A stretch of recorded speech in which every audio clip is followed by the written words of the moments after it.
नमस्कार दोस्तों, मैं Dharmendra Verma online study with DK में आपका बहुत बहुत स्वागत करता हूं। आज हम बात करने वाले हैं बाल विकास के 150 अति महत्वपूर्ण प्रश्नों के बारे में। काफी इंपोर्टेंट प्रश्न है, आपको स्किप नहीं करना है, वीडियो को पूरा देखना है और अंत में हमें जरूर बताना है कि आज का जो वीडियो है वो आपको कैसे लगा। इस प्रकार के प्रश्न पूछे जाते हैं और कहीं ना कहीं ये प्रश्न पूछे गए हैं, तो आपको स्किप नहीं करना है, हर एक प्रश्न को देखना है और समझना है। यहाँ पर 150 प्रश्न मैं दे रहा हूँ, लेकिन जिस प्रकार से मैं आपको प्रश्न बताऊंगा ये 200 से 300 प्रश्न बन जाएंगे, जो कि एग्जाम की दृष्टिकोण से महत्वपूर्ण है। ये छोटे छोटे प्रश्न काफी कंफ्यूजन पैदा करते हैं आपको एग्जाम में। तो यहाँ यदि वीडियो आपने देख लिया तो ये जो प्रश्न है ये आपको कवर हो जाएंगे, अच्छे से याद हो जाएंगे। तो यहाँ पर शुरुआत करते हैं। शुरुआत करने से पहले आपको क्या करना है, वीडियो को लाइक करना है, शेयर करना है और चैनल को सब्सक्राइब कर लेना है। तो देखिए शुरुआत करते हैं। आज का पहला प्रश्न आपका बहुबुद्धि सिद्धांत। देखिए बुद्धि से संबंधित जितने भी सिद्धांत है उसकी एक ट्रिक बनाई हुई है कहानी के माध्यम से।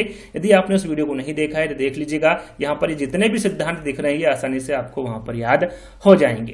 तो शुरुआत करते हैं। देखिए बहुबुद्धि सिद्धांत ये किसके द्वारा दिया गया था, किसके द्वारा सुझाया गया था? तो ये गार्डनर के द्वारा सुझाया गया था। यहाँ पर जितने भी सिद्धांत दिए हुए हैं इनको भी आपको याद करना है। जैसे कि एक कारक सिद्धांत के बारे में पूछा जाता है कि एक कारक सिद्धांत किसके द्वारा दिया गया है, तो ये बीने के द्वारा दिया गया है। द्विकारक सिद्धांत और त्रिकारक सिद्धांत। देखिए द्विकारक सिद्धांत और त्रिकारक सिद्धांत दोनों ही स्पीयरमैन के द्वारा दिया गया है और एग्जाम में पूछा जाता है। बहुकारक सिद्धांत, बहुकारक सिद्धांत ये थोंडाइक के द्वारा दिया गया है। समूहकारक सिद्धांत की हम बात करें तो ये थर्स्टन के द्वारा दिया गया है। आगे हम बात करें बुद्धि संरचना सिद्धांत, तो ये गिलफोर्ड के द्वारा दिया गया है। बहुबुद्धि सिद्धांत ये गार्डन के द्वारा दिया गया है, जैसे कि हमने अभी बात की। और पदानुक्रमिक सिद्धांत ये बर्ट एवं बर्नन के द्वारा दिया गया है। त्रिस्तरीय, देखिए जो त्रिस्तरीय सिद्धांत है इसे त्रितंत्र का सिद्धांत और त्रिचापी सिद्धांत के नाम से भी इसको जाना जाता है। तो चाहे त्रिस्तरीय पूछे, त्रितंत्र पूछे या फिर त्रिचापी सिद्धांत पूछे, आपका राइट आंसर क्या होगा, स्टनबर्ग होगा। प्रतिदर्श का सिद्धांत ये थॉमसन के द्वारा दिया गया है। बुद्धि का लेवल 1 तथा लेवल 2 का जो सिद्धांत है ये हेप के द्वारा दिया गया है। और अंत में जो तरल ठोस सिद्धांत है जिसे द्रव्य घनीभूत सिद्धांत के नाम से भी जाना जाता है, ये आरबी केटल के द्वारा दिया गया है। तो ये सभी जो सिद्धांत हैं ये याद कर लीजिएगा। यदि आपको ये याद नहीं हो रहे हैं तो मैं आपको फिर बता दूं, एक ट्रिक बनाई हुई है हमने बुद्धि के सिद्धांत की, जो कि कहानी के माध्यम से आप सीख सकते हैं। तो उसको आप देख लीजिएगा हमारे चैनल पर जाकर। बात करते हैं हम यहाँ पर दूसरे प्रश्न की। तो दूसरा प्रश्न आपका चूहों पर प्रयोग निम्नलिखित में से किसके द्वारा किया गया था? चूहों पर किस मनोवैज्ञानिक द्वारा प्रयोग किया गया था? सभी को पता है, सरल सा प्रश्न है। इस प्रकार के प्रश्न एग्जाम में पूछे जाते हैं। तो ये स्किनर के द्वारा किया गया था। और बात करें पावलाव के, थॉर्नडाइक के और कोहलर के, इनके बारे में पूछा जाता है, याद आपको रखना है, आगे इस प्रकार के प्रश्न पूछे जाएंगे। तो पावलाव ने किस पर प्रयोग किया था? कुत्ते पर किया था। थॉर्नडाइक ने किस पर किया था? बिल्ली पर। देखिए बिल्ली ज्यादातर जो 4 विकल्प है उसमें बिल्ली ज्यादातर आपको देखने को मिलेगी। यदि बिल्ली नहीं है तो आप चूहे पर टिक कर सकते हैं, मुर्गी पर, क्योंकि इन्होंने तीनों पर ही प्रयोग किया है थॉर्नडाइक ने। कोहलर की हम बात करें, कोहलर ने किस पर अपना प्रयोग किया था? तो सुल्तान नामक चिंपांजी। यहाँ पर देखिए डायरेक्टली भी आपसे प्रश्न पूछा जाता है कि चिंपांजी का नाम क्या था जो कोहलर द्वारा प्रयोग किया गया, तो नाम आपको याद रखना है सुल्तान। आगे बात करते हैं तीसरे प्रश्न की। तीसरा प्रश्न आपका प्रयास व त्रुटि का अधिगम सिद्धांत निम्न में से किसके द्वारा दिए गए थे? देखिए यहाँ पर काफी सिद्धांत रखे गए हैं इस वीडियो में, तो आपको कंप्लीट वॉच करना है। प्रयास व त्रुटि का जो अधिगम सिद्धांत है ये किसके द्वारा दिया गया है? थॉर्नडाइक के द्वारा दिया गया है। मनोविज्ञान व्यवहार का शुद्ध विज्ञान है, यहाँ कथन किसके द्वारा दिया गया है? कथन भी काफी इस वीडियो के माध्यम से आपको मिलने वाले हैं, तो कथन भी आपको याद कर लेना है। मनोविज्ञान व्यवहार का शुद्ध विज्ञान है, ये किसके द्वारा दिया गया है? वाटसन के द्वारा। और वाटसन द्वारा कौन सा सिद्धांत दिया है तो इसके बारे में भी आपको पता होना चाहिए। व्यवहारवाद का सिद्धांत ये किसके द्वारा दिया गया है? वाटसन के द्वारा दिया गया है। सामान्य बुद्धि के बालक प्राय अवस्था में बोलने सीख जाते हैं। यहाँ पर लिखा है सामान्य बुद्धि के बालक प्राय किस अवस्था में बोलना सीख जाते हैं? तो जो 11 माह की अवस्था है इसमें जो सामान्य बुद्धि के बालक है वो बोलना सीख जाते हैं। अगला प्रश्न है आपका छठा, यहां परिभाषा किसके द्वारा दी गई है कि मनोवैज्ञानिक शिक्षा का आधारभूत विज्ञान है? तो ये स्किनर के द्वारा दी गई परिभाषा है। और स्किनर द्वारा कौन सा सिद्धांत दिया है? तो इनके द्वारा क्रिया प्रसूत अनुबंधन सिद्धांत दिया हुआ है। आगे ये प्रश्न पूछे जाएंगे तो आपको याद रखना है, क्रिया प्रसूत अनुबंधन सिद्धांत किसके द्वारा दिया गया है? तो स्किनर के द्वारा दिया गया है। आगे हम बात करेंगे मानव व्यक्तित्व के मनोलैंगिक विकास को निम्न में से किसने महत्व दिया था। यहाँ पर देखिए ये किसके द्वारा महत्व दिया गया था? फ्रायड के। फ्रायड के द्वारा जितने भी इंपोर्टेंट प्रश्न निकल के आते हैं वो सभी आपको बताए जाएंगे, 1 बाय 1 करके देखिएगा, क्योंकि फ्रायड से संबंधित काफी प्रश्न पूछे जाते हैं। सिगमंड फ्रायड ने कौन सा सिद्धांत दिया है? तो इनके द्वारा मनोविश्लेषण सिद्धांत दिया गया है, या फिर मनोविश्लेषणात्मक सिद्धांत भी आप कह सकते हैं। ये कहाँ के निवासी थे? तो ये ऑस्ट्रिया वीना के निवासी थे।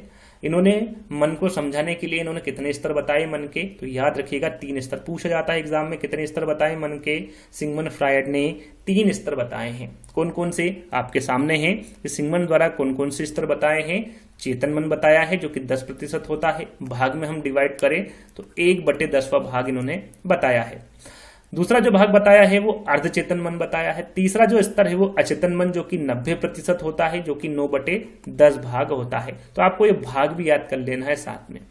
बात करें आगे तो इन्होंने जो सिगमंड फ्रायड है इन्होंने मन के आधार पर फ्रायड के जो व्यक्तित्व जो भाग बांटे हैं वो भी कितने प्रकार के बांटे हैं? 3 प्रकार के बांटे। कौन कौन से?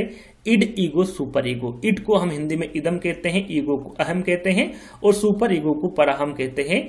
ये भी आपको पता होना चाहिए क्योंकि इस प्रकार के प्रश्न भी एग्जाम में पूछे जाते हैं। देखिए सिगमंड फ्रायड ने मूल प्रवृत्तियां भी बताई है। कितनी बताई है? एग्जाम में पूछा जाता है सिगमंड फ्रायड ने कितने प्रकार की मूल प्रवृत्तियां बताई है? तो याद रखिएगा 2 प्रकार की। कौन कौन सी?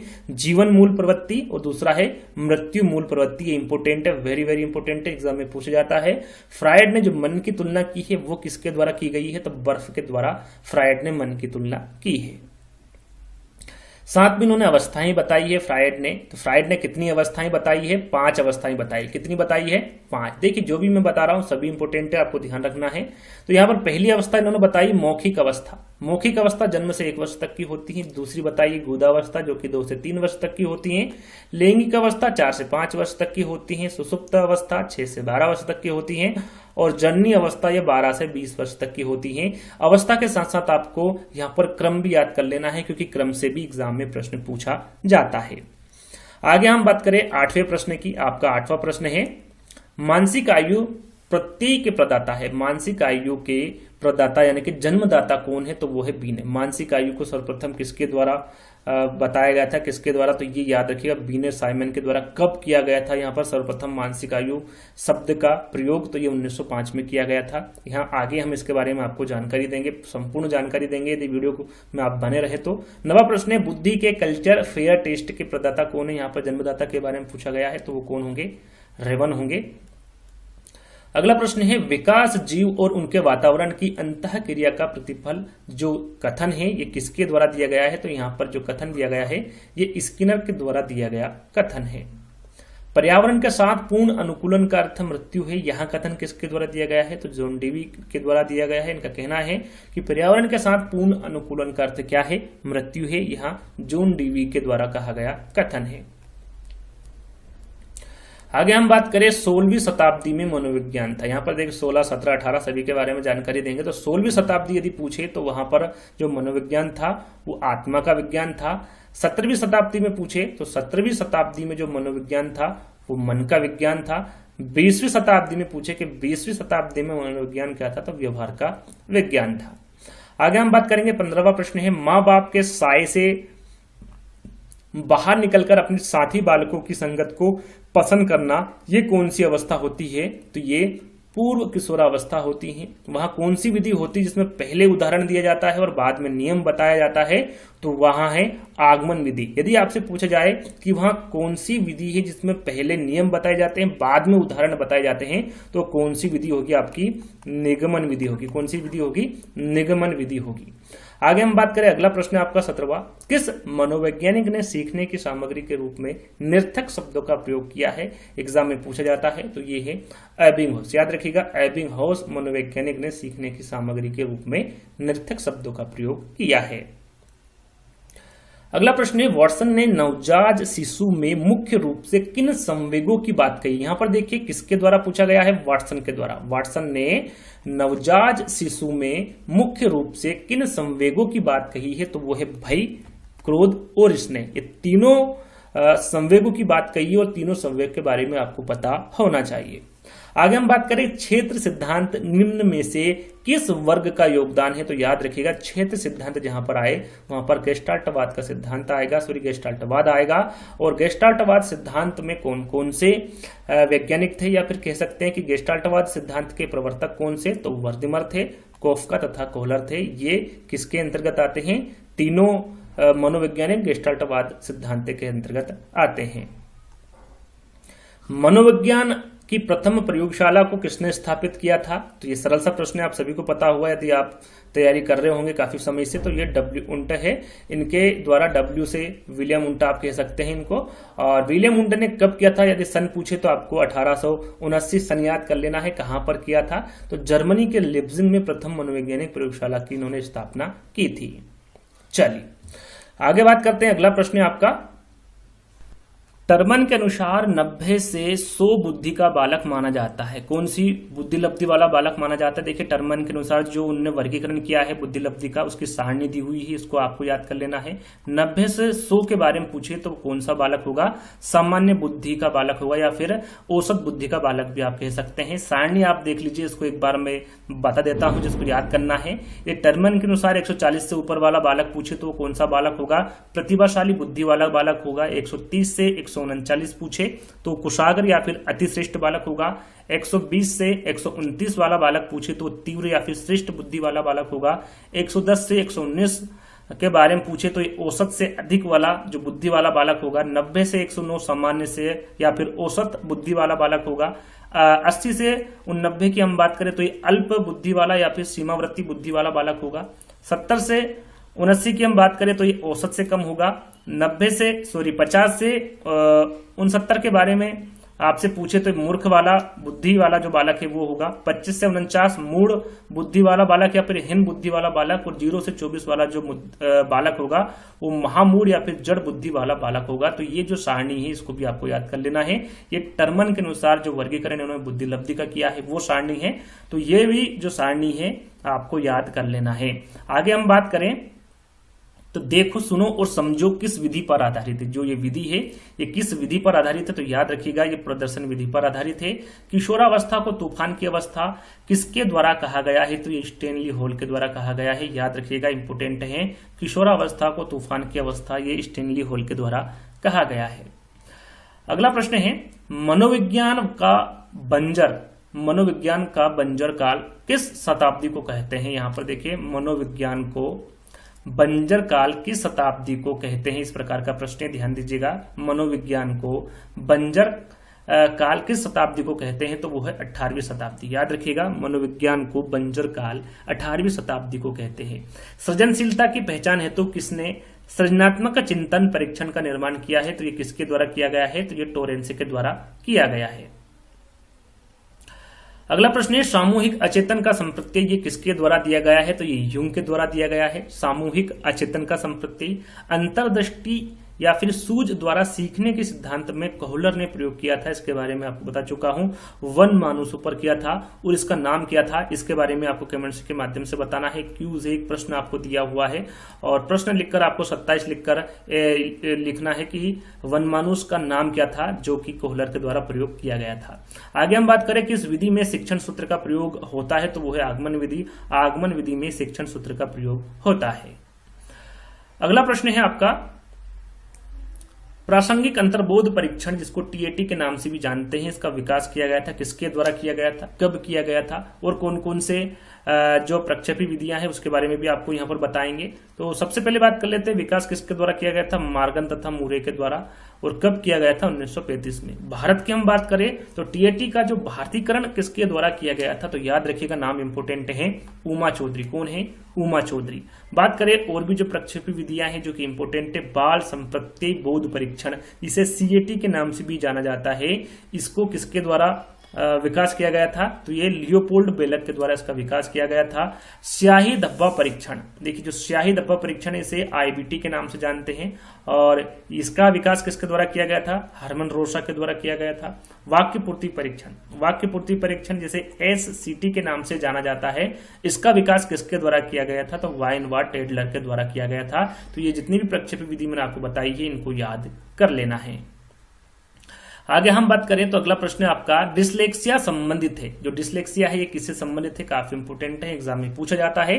तो जो डिसलेक्सिया है ये पढ़ने संबंधित विकार होता है। इसमें जो बच्चा है वो पढ़ने में उसको कठिनाइयां महसूस होती है। इस पर भी एक हमने शॉर्ट ट्रिक बनाई है, यदि आपने उसको नहीं देखा है तो उसको भी देख लीजिएगा, आपको आसानी से याद हो जाएगा। वाइगोत्स्की ने बालकों के विकास के लिए कौन सा सिद्धांत दिया है? वाइगोत्स्की ने बालकों के विकास के लिए कौन सा सिद्धांत दिया है? इंपोर्टेंट है, संज्ञानात्मक विकास का सिद्धांत। ये किसके द्वारा दिया गया है? वाइगोत्स्की के द्वारा दिया गया है। अगला प्रश्न त्रितंत्र। देखिए मैंने जो पहला प्रश्न बताया था उसमें जितने भी बुद्धि के सिद्धांत थे उसके बारे में आपको जानकारी दी थी। यदि आपने ध्यान दिया होगा तो मैंने वहां पर आपको बताया था कि त्रितंत्र का जो सिद्धांत है वो किसके द्वारा दिया गया है? स्टनबर्ग के द्वारा दिया गया है। अगला प्रश्न है वह मापनी जिसमें अंतराल मापनी के समस्त गुण के साथ परम शून्य भी हो कहलाती है, वो क्या कहलाती है? तो याद रखिएगा हमेशा वो अनुपात मापनी कहलाती है। अगला प्रश्न है निम्न में से कौन सी आयु समूह परवर्ती बाल्यावस्था की श्रेणी के अंतर्गत आता है? तो यहाँ पर 6 से 11 वर्ष, याद रखिएगा 6 से 11 वर्ष की जो आयु होती है वो समूह परवर्ती बाल्यावस्था की श्रेणी के अंतर्गत आता है। आगे हम बात करें, अगला प्रश्न है किसने कहा था कि व्यक्ति के पर्यावरण के संबंध में व्यक्ति की क्रियाओं का विज्ञान ही मनोविज्ञान है? यहाँ पर एक कथन है, ये किसके द्वारा दिया गया है? तो ये वुडवर्थ के द्वारा दिया गया कथन है। अगला प्रश्न है जब एक समय में एक से अधिक व्यक्तियों की परीक्षा ली जाए तो उसे क्या कहते हैं? तो जब एक समय से एक से अधिक व्यक्तियों की परीक्षा ली जाती है तो उसे सामूहिक बुद्धि परीक्षण कहा जाता है। बुद्धि ग्रहण करने की क्षमता है, यहाँ कथन किसका है? यहाँ पर देखिए जो बुद्धि ग्रहण करने की क्षमता है, कथन पूछा गया किसका है? तो ये वुडवर्थ के द्वारा दिया गया कथन है। बालक का सामाजिकरण कब प्रारंभ होता है? यहाँ पर देखिए प्रारंभ पूछा गया है, कब प्रारंभ होता है? तो शेष अवस्था में होता है और इसकी जो अवधि होती है वो कितनी होती है? 0 से 5 वर्ष तक की होती है। अगला प्रश्न है अंतर्दृष्टि सिद्धांत के प्रवर्तक किसे माना जाता है? इसके बारे में आपको बता चुका हूं। अंतर्दृष्टि सिद्धांत के जो प्रवर्तक है वो कोहलर को माना जाता है। बालक में नकारात्मक सोच कौन सी अवस्था में उत्पन्न हो जाती है? यहाँ पर देखिए जो नकारात्मक सोच है ये किशोर अवस्था में, कहां पर होती है? किशोर अवस्था में। याद रखिएगा बालक में जो नकारात्मक सोच है ये किशोर अवस्था में उत्पन्न हो जाती है। अगला प्रश्न है आपका गिलफोर्ड ने सृजनशील प्रक्रिया में कितने चरण बताए हैं? याद रखिएगा गिलफोर्ड ने जो चरण बताए हैं वो कितने बताए हैं? 5 बताए हैं। कौन कौन से? संज्ञान, स्मृति, अपसारी चिंतन और 5वां है मूल्यांकन। याद रखिएगा पांचों जो चरण है उनके बारे में गिलफोर्ड ने सृजनशील प्रक्रिया के 5 चरण बताए हैं। संज्ञान, स्मृति, अपसारी चिंतन और मूल्यांकन। बात करते हैं अगले प्रश्न की। गार्डनर ने बहुबुद्धि सिद्धांत में सबसे अंत में जोड़ा गया था, क्या जोड़ा गया था गार्डनर ने बहुबुद्धि सिद्धांत में? तो याद रखिएगा इनके द्वारा अस्तित्ववादी बुद्धि जोड़ा गया था। आगे बात करते हैं बाल मनोविज्ञान का केंद्र बिंदु है। तो बाल मनोविज्ञान का जो केंद्र बिंदु होगा कौन होगा? बालक होगा। अगला प्रश्न है सीखने के नियम का प्रतिपादन किसके द्वारा किया गया? थॉर्नडाइक के द्वारा। थॉर्नडाइक द्वारा जो नियम बताए गए थे वो कितने बताए गए थे? 2 नियम बताए थे, गौण नियम और मुख्य नियम। गौण नियम के अंतर्गत 5 नियम बताए थे और जो मुख्य नियम है उसके अंतर्गत 3 नियम बताए थे। उनके बारे में भी आपको जानकारी दी जाएगी आगे। तो यहाँ पर आपको ध्यान रखना है सीखने के नियम का जो प्रतिपादन किया था यह थॉर्नडाइक के द्वारा किया गया था। व्यक्तित्व विभेद का जो प्रमुख कारण है वो क्या है? तो वो है वंशानुक्रम। याद रखिएगा व्यक्तित्व विभेद का जो प्रमुख कारण होता है वो वंशानुक्रम होता है। कुत्ते पर प्रयोग किसके द्वारा किया गया था? इसके बारे में आपको शुरू में बता चुका हूं। कुत्ते पर प्रयोग किसके द्वारा किया गया था? पावलोव के द्वारा किया गया था। विकास के अध्ययन के क्षेत्र में निम्नलिखित में से किसका अभूतपूर्व योगदान है? तो विकास के अध्ययन के क्षेत्र में किसका अभूतपूर्व योगदान है? पियाजे का अभूतपूर्व योगदान है। पूर्व सीखे गए विषय को धारण न कर सकना कहलाता है। याद रखिएगा पूर्व सीखे गए विषय को धारण न कर सकना ये विस्मरण कहलाता है। क्या कहलाता है? विस्मरण।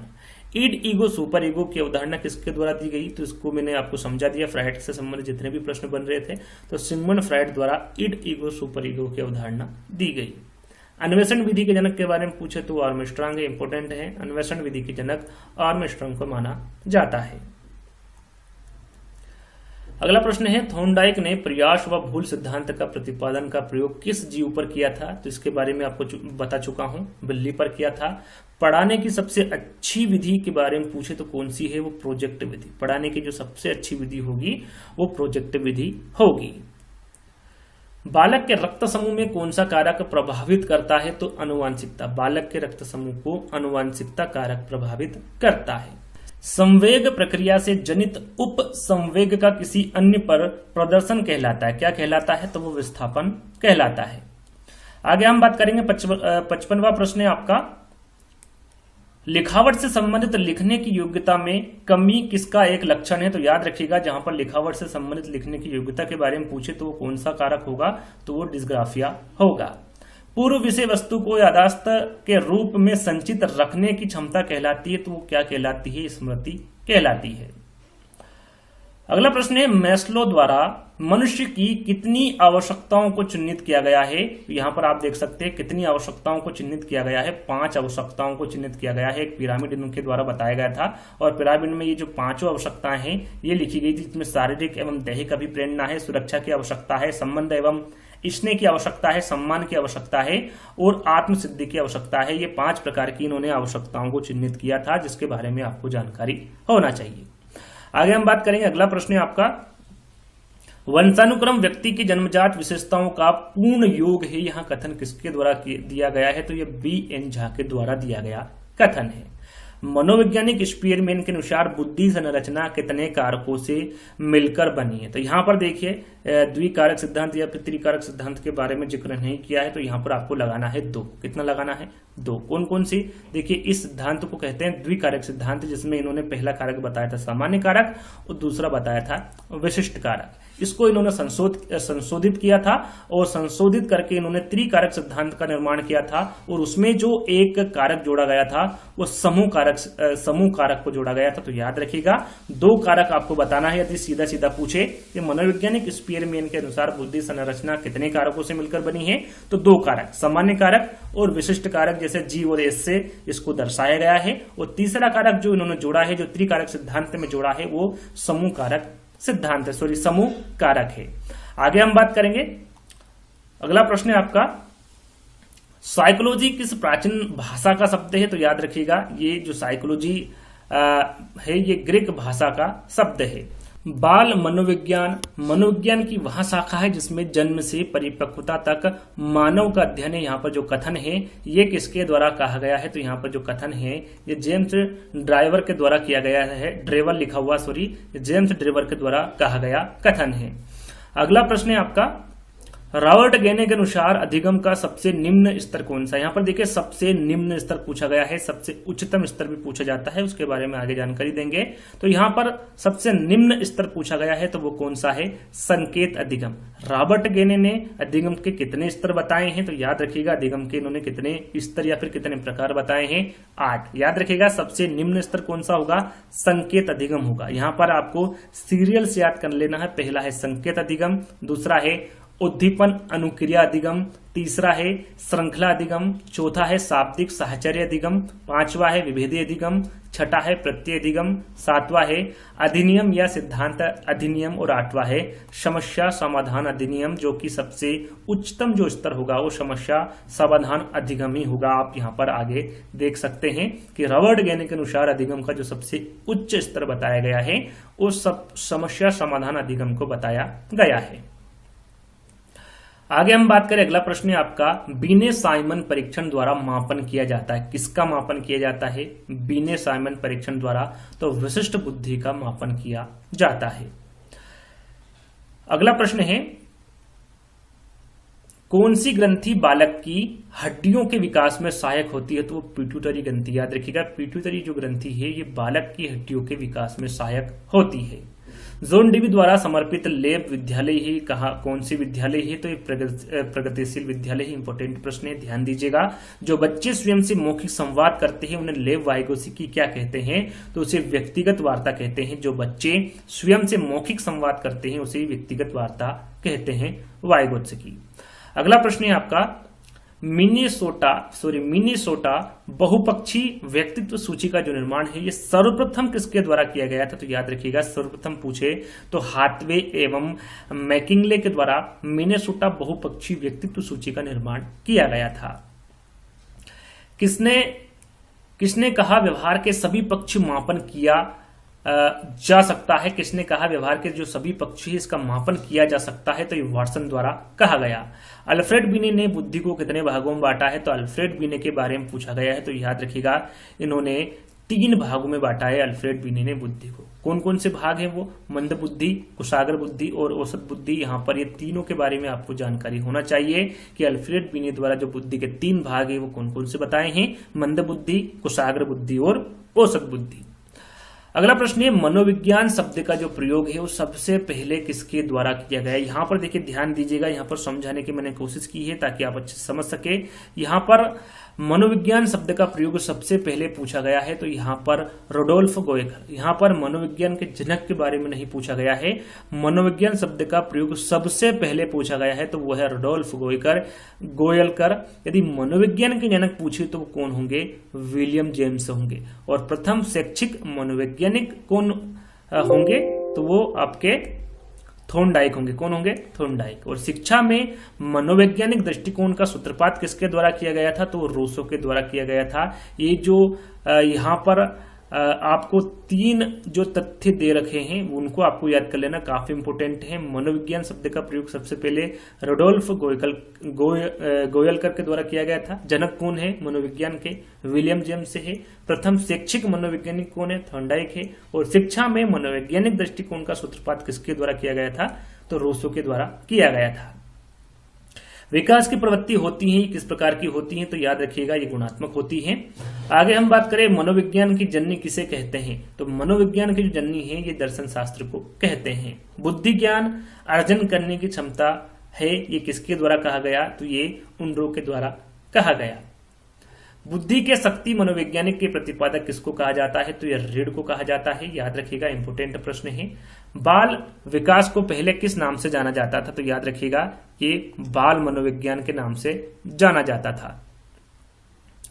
अगला प्रश्न है आपका, थॉर्नडाइक के किस नियम को संतोष और असंतोष का नियम भी कहा जाता है? तो वो प्रभाव का नियम है। प्रभाव के नियम को संतोष और असंतोष के नियम के नाम से भी इसको जाना जाता है, जो कि थॉर्नडाइक के द्वारा दिया गया है और ये मुख्य नियम के अंतर्गत आता है। अगला प्रश्न है, सर्वप्रथम बुद्धि लब्धि ज्ञात करने का सूत्र दिया था। यहाँ पर देखिए काफी बच्चे कंफ्यूज होते हैं। यहाँ पर जो मैंने जो पॉइंट रखे हैं वो इस प्रकार से रखे हैं ताकि आपको कंफ्यूजन ना हो और अच्छे से याद हो जाए। तो यदि आपसे पूछा जाए कि सर्वप्रथम बुद्धि लब्धि ज्ञात करने का जो सूत्र है ये किसके द्वारा दिया गया था? तो ये स्टर्न के द्वारा दिया गया था। यहाँ पर देखिए कुछ पॉइंट मैंने लिखे हैं जो कि आपको पता होना चाहिए। प्रश्न में पूछा जाता है कि सर्वप्रथम बुद्धि शब्द का प्रयोग किसके द्वारा किया गया था और कब किया था? तो याद रखिएगा ये फ्रांसिस गाल्टन के द्वारा किया गया था। कब किया गया था?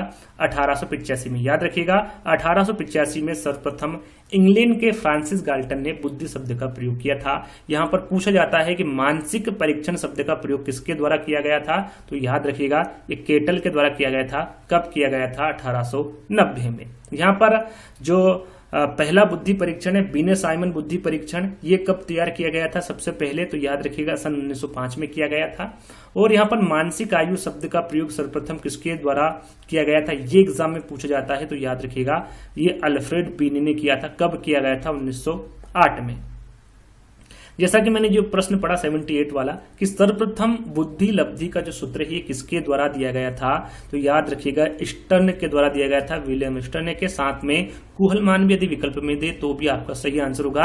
इन दोनों ने ही सर्वप्रथम बुद्धि लब्धि का सूत्र दिया था। और कौन सा सूत्र दिया था? मानसिक आयु बटे वास्तविक आयु। इसको संशोधित किसके द्वारा किया गया था? यदि प्रश्न में पूछे कि बुद्धि लब्धि को संशोधित सूत्र किसके द्वारा दिया गया था? तो ये टर्मन के द्वारा दिया गया था। कब दिया गया था? 1916 में। उन्होंने क्या करा था? मानसिक आयु बटे वास्तविक आयु इंटू 100 क्या लगा दिया था उनके पीछे? उन्होंने 100 लगा दिया था और ये इनका संशोधित सूत्र था। तो इसके बारे में आपको जानकारी होना चाहिए, किसके द्वारा प्रथम दिया गया, किसके द्वारा संशोधित किया गया। तो छोटी छोटी जानकारी जिसके बारे में आपको जानकारी होना चाहिए। चलिए आगे बात करते हैं। बुद्धि लब्धि के सूत्र को संशोधित किसके द्वारा किया गया था? तो अभी मैंने आपको बताया टर्मन के द्वारा किया गया था। आगे हम बात करें तो अगला प्रश्न आपका व्यवहार ही व्यक्तित्व है, यहाँ कथन किसके द्वारा कहा गया, तो यहाँ कथन वाटसन के द्वारा कहा गया। निम्न में से सामूहिक बुद्धि भाषात्मक परीक्षण है, ये जो सामूहिक बुद्धि भाषात्मक परीक्षण है ये कौन सा है, तो याद रखिएगा आर्मी अल्फा परीक्षण, ये सामूहिक बुद्धि भाषात्मक परीक्षण होगा। किस विधि के द्वारा विद्यार्थियों की शिक्षण में अधिक से अधिक भागीदारी संभव है, तो वह है वार्तालाप विधि। अगला प्रश्न है बच्चे दुनिया के बारे में अपनी समझ का सृजन करते हैं, इस सिद्धांत का श्रेय किसको जाता है, तो इस सिद्धांत का जो श्रेय है ये किसको जाता है, जिन पियाजे को जाता है। अगला प्रश्न है कोहलबर्ग के अनुसार सही और गलत के प्रश्न के बारे में निर्णय लेने में शामिल चिंतन प्रक्रिया को कहा जाता है, क्या कहा जाता है, तो याद रखिएगा उसे नैतिक तर्कणा कहा जाता है। क्या कहा जाता है, नैतिक तर्कणा कहा जाता है। पियाजे के अनुसार संज्ञानात्मक विकास के लिए चरण पर बच्चा वस्तु स्थायित्व को प्रदर्शित करता है, किस चरण पर बच्चा वस्तु स्थायित्व को प्रदर्शित करता है, ये पूछा गया है पियाजे के अनुसार संज्ञानात्मक विकास के। तो यहां पर सही आंसर होगा आपका पूर्व सक्रियात्मक चरण। कौन सा, पूर्व सक्रियात्मक चरण। आगे जो प्रश्न है आपका वो है वह अवस्था जब बच्चा तार्किक रूप से वस्तु व घटनाओं के विषय में चिंतन प्रारंभ करता है। यहाँ पर थोड़ा सा जो 85 प्रश्न है आपका ये पूर्व सक्रियात्मक चरण नहीं होगा, ये संवेदी प्रेरक चरण होगा। याद रखिएगा थोड़ा सा ये मिसप्रिंट हुआ है, ध्यान दीजिएगा। ये जो उत्तर है ये आपका गलत है। पियाजे के अनुसार संज्ञानात्मक विकास के लिए जो चरण होगा वो संवेदी प्रेरक चरण या फिर संवेदी प्रेरक अवस्था होगी, जिसमें बच्चा वस्तु स्थायित्व को प्रदर्शित करता है। तो थोड़ा सा मिसप्रिंट हुआ, ध्यान दीजिएगा। संवेदी प्रेरक चरण या फिर संवेदी प्रेरक अवस्था होती जो पियाजे के द्वारा दी गई थी, और ये पहली अवस्था है पियाजे की संज्ञानात्मक विकास की। आगे हम बात करें, अगला प्रश्न है आपका वहां अवस्था जब बच्चा तार्किक रूप से वस्तु व घटनाओं के विषय में चिंतन प्रारंभ करता है, वहां अवस्था कौन सी होती है, तो वो मूर्त सक्रियात्मक अवस्था होती है, जो कि पियाजे के द्वारा जो संज्ञानात्मक विकास की तीसरी अवस्था है। आगे हम बात करें, अगला प्रश्न है जिन पियाजे के संज्ञानात्मक विकास के सिद्धांत के अनुसार किस अवस्था में बालक परिकल्पनात्मक ढंग से समस्याओं पर विचार कर सकता है, तो वो अमूर्त सक्रियात्मक अवस्था, जो कि पियाजे के द्वारा जो संज्ञानात्मक विकास की चौथी अवस्था है। बीने व साइमन ने बुद्धि मापने का जो प्रथम परीक्षण है ये कब किया गया था, मैंने थोड़ी देर पहले ही बताया था कब किया गया था, 1905 में किया था। प्रगतिशील शिक्षा के अंतर्गत शिक्षा में किन दो तत्वों को विशेष महत्वपूर्ण माना है, तो वो है रुचि और प्रयास। याद रखिएगा प्रगतिशील शिक्षा के अंतर्गत जो शिक्षा में जो दो तत्व है वो है रुचि और प्रयास, जिसको विशेष महत्वपूर्ण माना है। यदि व्यक्ति ने अपने वातावरण से सामंजस्य करना सीख लिया है या सीख सकता है तो उसमें बुद्धि है। यहाँ कथन किसका है, तो याद रखिएगा यहाँ पर जो कथन है ये कॉल्विन का कथन है। समूह कारक सिद्धांत, समूह कारक सिद्धांत कुछ समय पहले बुद्धि के सिद्धांत मैंने आपको बताए थे, किसके द्वारा प्रतिपादित किया गया है, तो ये थ्रस्टन के द्वारा प्रतिपादित किया गया है। 110 से 120 बुद्धि लब्धि वाले जो बच्चे हैं ये किस प्रकार के बच्चे होते हैं, तो ये उच्च सामान्य बुद्धि वाले बच्चे होते हैं, 110 से 120 वाले। अगला प्रश्न है बीने साइमन परीक्षण द्वारा मापन किया जाता है तो बुद्धि का। याद रखिएगा बीने साइमन परीक्षण के द्वारा किसका मापन किया जाता है, बुद्धि का मापन किया जाता है। 10 माह तक के शिशुओं में किसकी प्रधानता सर्वाधिक रहती है, तो समायोजन की। याद रखिएगा 10 माह तक के शिशुओं में जो प्रधानता सर्वाधिक रहती है वो समायोजन की रहती है।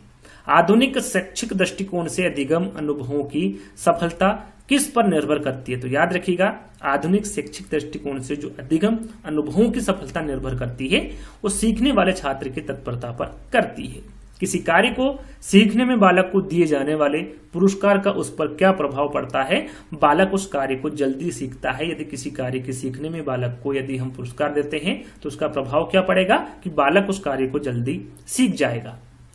आगे बात करें, अगला प्रश्न आपका एलकेजी व यूकेजी। एलकेजी व यूकेजी पद्धति के बारे में पूछा जाता है, जनक के बारे में पूछा जाता है, तो कौन है, फ्रोबेल। एलकेजी व यूकेजी पद्धति के जनक कौन होंगे, फ्रोबेल होंगे। मानसिक परीक्षण, मानसिक परीक्षण शब्द का प्रथम प्रयोग किसके द्वारा किया गया था, देखिए इसके बारे में मैंने आपको बताया था किसके द्वारा किया गया था, केटल के द्वारा किया गया था। यहां पर एक प्रश्न आपको दे रहा हूं, प्रश्न है कि कौन से सन में दिया था, ये भी मैंने आपको बताया था। तो सन आपको यहां पर कमेंट्स के माध्यम से बताना है। 98 प्रश्न लिखना है और उसका आंसर लिख देना है। चलिए, कक्षा शिक्षण कब सफल होता है? जब कक्षा के सभी छात्र प्रश्न पूछेंगे, साथ में उत्तर देने में तत्पर होंगे, तभी कक्षा शिक्षण सफल होगा। बुद्धि लब्धि की दिशा में प्रथम प्रयास किसके द्वारा किया गया था? तो इसके बारे में मैंने आपको बताया है, किसके द्वारा किया गया था? टर्मन के द्वारा किया गया था बुद्धि लब्धि की दिशा में प्रथम प्रयास। अगला प्रश्न है, एक समूह की भांति कक्षा कक्ष में बालकों के मनोबल को सर्वाधिक सशक्त रूप से प्रभावित करने वाला कारक कौन सा होगा? तो सामाजिक परिपक्वता कारक होगा। प्रयास तथा त्रुटि के सिद्धांत जो है ये किसके द्वारा प्रतिपादित किया गया है? इसके बारे में हम बात कर चुके हैं। थॉर्नडाइक द्वारा प्रयास तथा त्रुटि के सिद्धांत को प्रतिपादित किया गया है। आगे हम बात करें तो अगला प्रश्न है, अनुभव एवं प्रशिक्षण द्वारा व्यवहार परिवर्तन को अधिगम कहते हैं। यह कथन किसके द्वारा दिया गया है? तो ये गेट्स के द्वारा दिया गया कथन है। यहां पर देखिए, पियाजे ने व्यक्ति के विकास की कितनी अवस्थाएं बताई, इसके बारे में आपको बता चुका हूं मैं पहले। तो ये कितनी अवस्थाएं बताई? 4। कौन कौन सी अवस्था है और इनकी जो अवधि है वो कितनी है, ये भी आपको पता होना चाहिए। सबसे जरूरी क्या है, पहली कौन सी है, दूसरी कौन सी है, तीसरी कौन सी है और चौथी कौन सी है, इसके बारे में आपको जानकारी होना चाहिए। देखिए, पियाजे ने व्यक्ति के विकास की जो अवस्थाएं बताई है वो 4 बताई है, जो कि पहली है संवेदी पेशी अवस्था, जो कि जन्म से 2 वर्ष तक की होती है। पूर्व सक्रियात्मक अवस्था, जो कि 2 से 7 वर्ष तक की होती है। मूर्त सक्रियात्मक अवस्था, जो कि 7 से 12 वर्ष तक की होती हैं। और अमूर्त सक्रियात्मक अवस्था, जो कि 12 से 15 वर्ष तक की होती हैं। ये जो अवस्थाएं बताई हैं, ये पियाजे ने संज्ञानात्मक विकास की अवस्थाएं बताई है। पहली, दूसरी, तीसरी और चौथी, ये आपको क्रम वाइज भी याद रखना है। अगला प्रश्न है, हिंदुस्तानी बीने परीक्षण। आपने देखिए, जो बीने परीक्षण जो बीने द्वारा दिया गया प्रथम, उसके बारे में जानकारी आपने प्राप्त कर ली। अब यहाँ पर हिंदुस्तानी बीने परीक्षण किसके द्वारा तैयार किया गया था? तो राइस के द्वारा किया गया था। सन पूछे तो आपका सन क्या होगा? 1922 होगा। भारत में सर्वप्रथम बुद्धि परीक्षण का जो निर्माण है, ये किसके द्वारा किया गया था? राइस के द्वारा। कब किया गया था? 1922 में। अब इस परीक्षण का नाम क्या था? तो आप यहाँ पर देख सकते हैं, इस परीक्षण का नाम था हिंदुस्तानी बीने परफॉर्मेंस पॉइंट स्केल। ये जो हिंदुस्तानी बीने परीक्षण, इसका नाम है। यहाँ पर परीक्षण का नाम भी पूछा जा सकता है, तो आपको याद कर लेना है। वहां कौन मनोवैज्ञानिक है जो पहले जीव विज्ञान के प्रोफेसर थे, बाद में मनोविज्ञान के प्रोफेसर बने? तो वो कौन से मनोवैज्ञानिक है? वो जिन पियाजे हैं, जो कि पहले जीव विज्ञान के प्रोफेसर थे, बाद में वो मनोविज्ञान के प्रोफेसर बने। चलिए, अगला प्रश्न है आपका,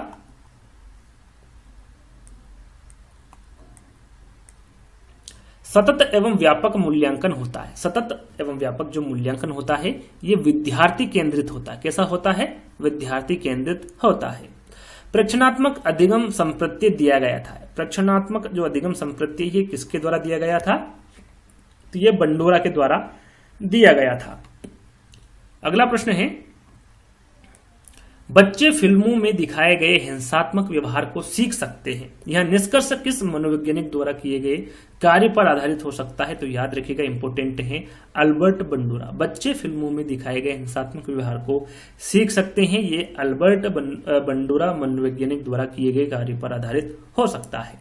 उद्दीपक अनुक्रिया के मध्य साहचर्य स्थापित करने वाले प्रक्रम को क्या कहते हैं? तो याद रखिएगा, उद्दीपक अनुक्रिया के मध्य साहचर्य स्थापित करने वाले प्रक्रम को अधिगम कहते हैं। क्या कहते हैं? अधिगम कहते हैं।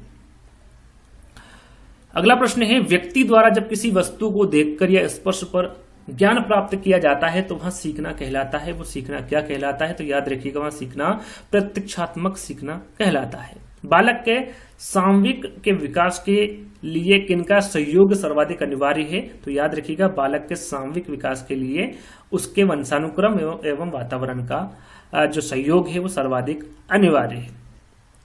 अगला प्रश्न है, एक छोटा बालक जब गणित के प्रश्नों को हल करता है तो वहां कौन सा सिद्धांत प्रयोग में लाता है? तो याद रखिएगा, एक छोटा बालक जब गणित के प्रश्नों को हल करता है तो प्रयास एवं त्रुटि के सिद्धांत को प्रयोग में लाता है। प्रोजेक्ट प्रणाली का प्रयोग किस शिक्षा पद्धति के अंतर्गत किया जाता है? तो याद रखिएगा, जो प्रोजेक्ट प्रणाली का प्रयोग है ये प्रगतिशील शिक्षा पद्धति के अंतर्गत किया जाता है।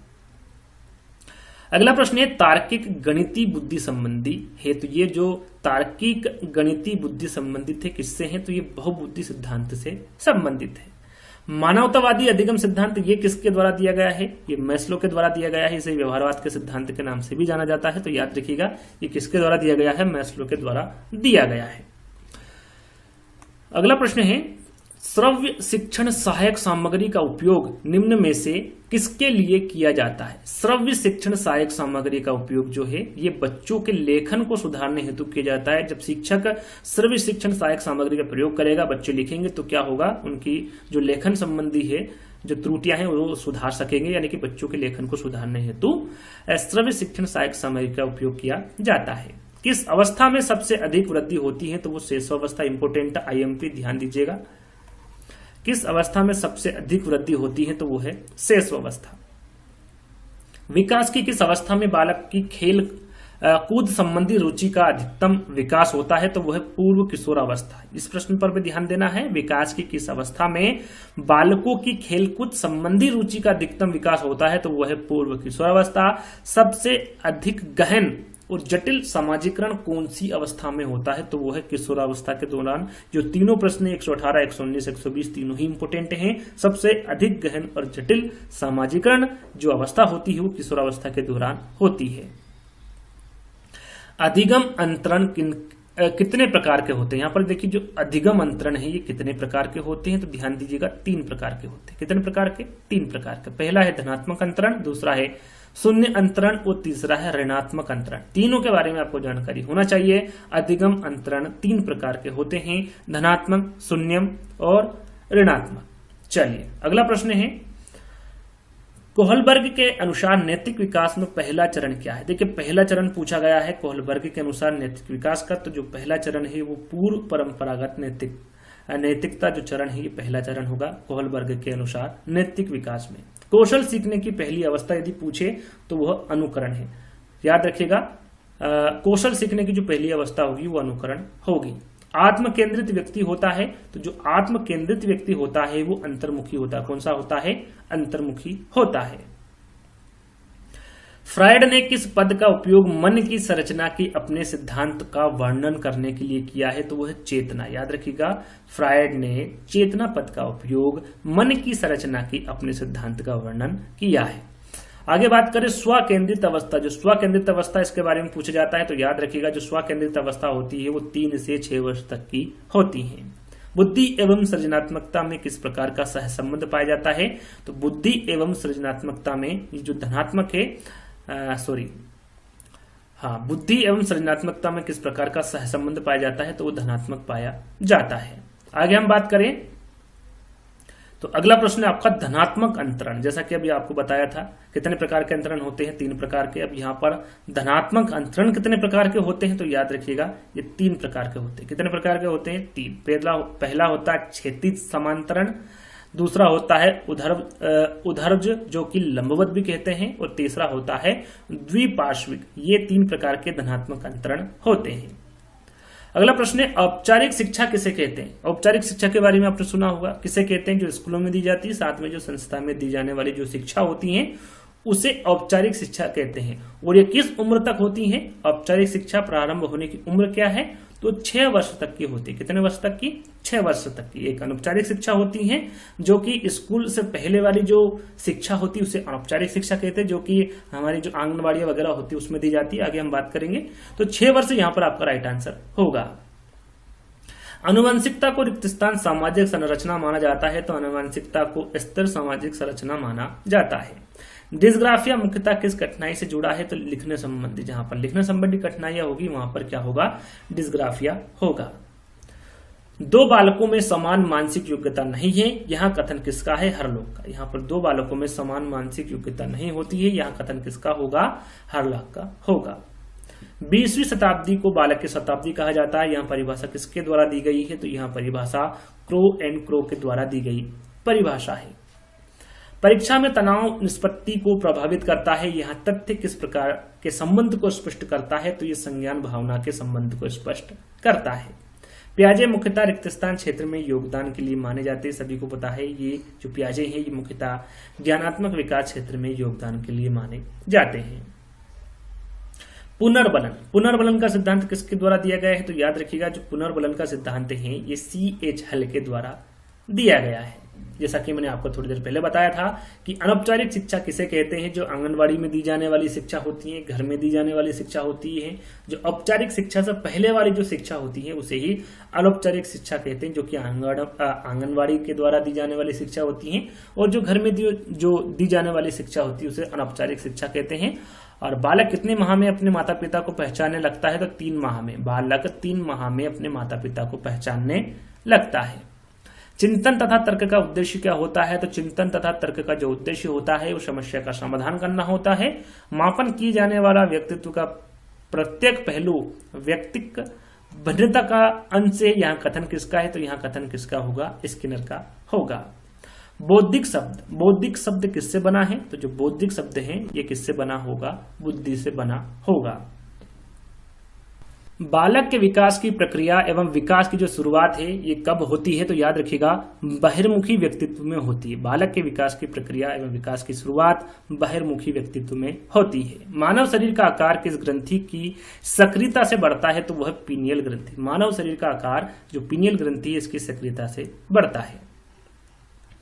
अगला प्रश्न है, जिन इच्छाओं की पूर्ति नहीं होती है उसका भंडार ग्रह कौन सा होता है, तो ये ईदम में होता है। कहां पर होता है, जिन इच्छाओं की पूर्ति नहीं होती है उसका जो भंडार ग्रह है ये ईदम में होता है।